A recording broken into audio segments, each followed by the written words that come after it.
McDonald's sells something like 75 burgers every second of every day. Billions a year. It is, by a mile, the most famous fast food company on the planet. But here's a secret that even most of its own customers don't know. Burgers are not really how McDonald's makes its money. Not the deep, serious money. Its single most valuable asset isn't beef, or buns, or that secret sauce. It's dirt. Specifically, around $42 billion worth of real estate. One of its own early executives said it out loud to Wall Street. Quote, "We are not in the food business.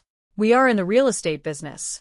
So how did a burger joint quietly become one of the largest property empires on earth? And why does it sell cheap burgers at all? Let's unwrap it.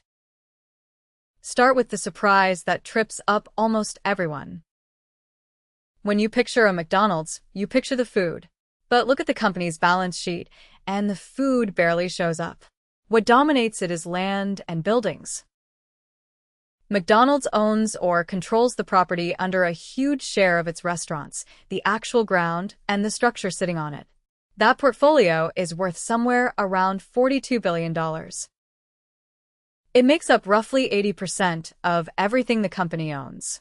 8 out of every $10 of McDonald's in real estate, which quietly makes McDonald's one of the largest single owners of commercial real estate in the entire world. Bigger than most actual property companies you've heard of. Now, this was not an accident. It was a deliberate, brilliant idea, dreamed up by a man most people have never heard of. So, let's rewind to the beginning. In the 1950s, a milkshake machine salesman named Ray Kroc discovered a wildly efficient burger stand run by two brothers, the McDonald's. He started franchising it across America. But Kroc hit a wall. The money was terrible. He took only a tiny slice of each franchise's sales as a fee, and out of that sliver, he had to run the whole company. He was nearly broke.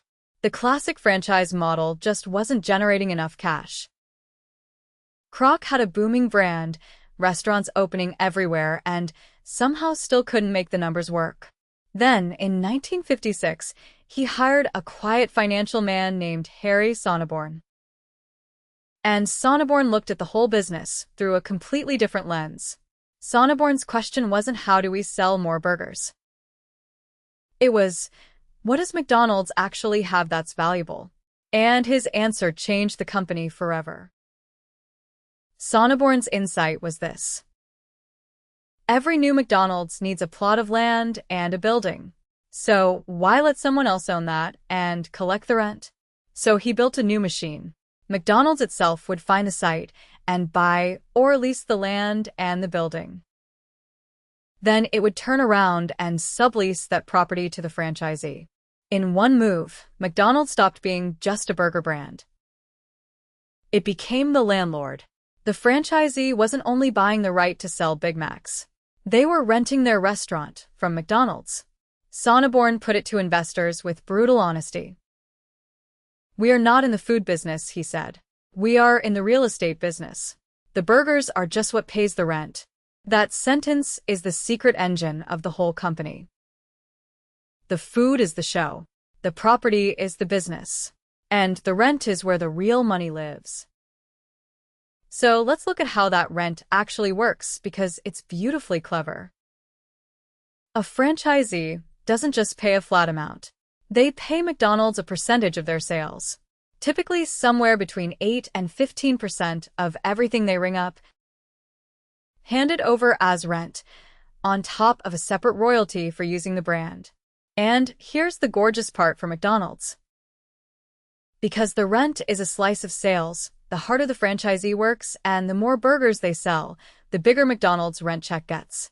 Your Blockbuster Saturday is also your landlord's Blockbuster Saturday. The tenant takes all the stress of running a restaurant. McDonald's just sits on top, watching its cut rise. And rent is about the safest, smoothest income there is. It rolls in every month, in good times and bad, far steadier than the thin, messy margins of actually flipping burgers. Now think about who carries the risk in this arrangement. It is almost entirely the franchisee. The franchisee fronts a huge amount of money, hires and fires the staff, fights the local competition, eats the cost of spoiled food and slow Tuesdays, and prays the location works out. McDonald's, the landlord, is insulated from nearly all of that. Whatever happens inside the restaurant, the rent is still due on the first of the month. And underneath it all sits the property itself, which, over decades, tends to do one thing: go up in value. McDonald's is quietly accumulating an empire of appreciating land. So McDonald's wins twice. It collects fat, reliable rent today, and it owns property that's worth more tomorrow. The franchisee, meanwhile, just hopes to clear a profit. Which finally answers the strangest question of all. If McDonald's is really a property company, why does it bother selling 15-cent, now dollar menu, burgers at all? Because the burger is the tool. It's not the product McDonald's truly sells. It's the magnet that drags millions of people to a specific street corner, day after day. All that foot traffic is what makes the location valuable. A busy corner can support a thriving restaurant, which means a franchisee who can comfortably pay a fat, rising rent. See the loop? Cheap, irresistible burgers create crowds.